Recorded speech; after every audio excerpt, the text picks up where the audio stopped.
Coming up, the top news stories of the day, and our panel will take a look at how they affect us all on Perspectives.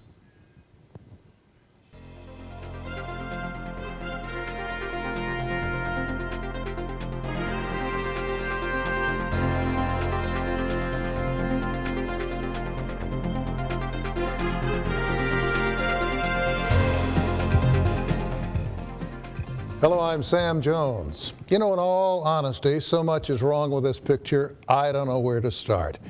Now, if the plan was to do as much damage to public education as possible, then it's working. On the one hand, before any given election, you'll hear the candidates all say, our children are our future. But on the other hand, after the election, that rhetoric dies away and it's business as usual. Major tax cuts continue in the face of growing economic needs in Oklahoma, just to satisfy political positions. The winners, office holders, of course, and the losers, all the rest of the state. And I can't figure out why voters keep sending the same folks back to the legislature. You would think there are men and women out there more concerned about the people of Oklahoma than staying in office. Well, sir, where are they? Why aren't they running for office? Right now, our prisons are overcrowded. Roads and bridges need major help. Homeless shelters and soup kitchens are swamped. And the state's looking at 1,000 teacher vacancies, while classrooms are suffering from overcrowding, and overworked, underpaid teachers are all that's left behind. Student enrollment is growing, and school districts are asking for record numbers of emergency teaching certificates to allow applicants who haven't completed basic higher education and training requirements to enter the classroom.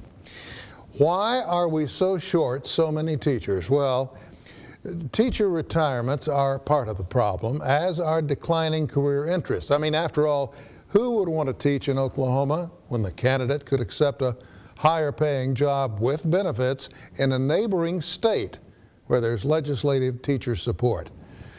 A job where part of their salary doesn't have to be spent on school supplies to support the very children they're trying to teach.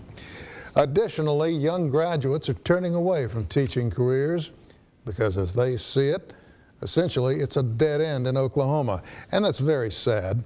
And the legislature is to blame. Now, I would say to members of the legislature, what we have here is a failure to pay attention to the needs of Oklahoma. We need a serious change in your attitude toward education. We also need better pay and benefits for the teachers and those who would become teachers. Let's drop the political tax cuts that hurt rather than help the state. Here's something else that you need to think about. It's extremely difficult to teach a child that comes to school hungry. Additionally, you need to stop telling teachers what and how to teach. They're trained for that, and you, well, based on past performance in office, you need to get out of the way so our teachers and our children can head for the future. And that is my perspective. Up next, the Tulsa County Sheriff didn't survive. Should the state go ahead with the planned tax cut? And Oklahoma executions. What's coming? This and more on Perspectives.